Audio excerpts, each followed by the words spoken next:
Multi-signature to protect.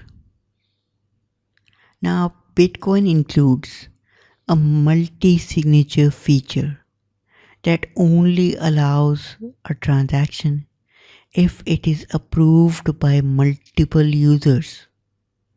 This can be used by an organization or individuals to give its member full access to its holding. Example, a transaction goes through only if 3 of 5 members sign the transaction digitally.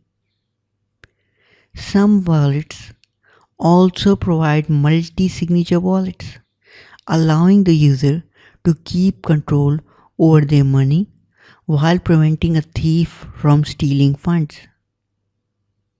So that's what multi-signature is, and I would suggest you to use it.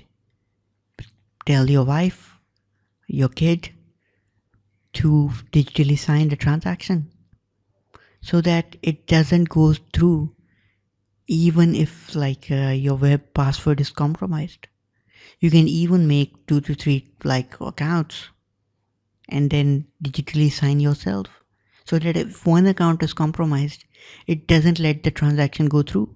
It will require the other account to verify it. So it's like a 2-step method, which is always good. Why risk anything when you can make it secure easily? Thank you.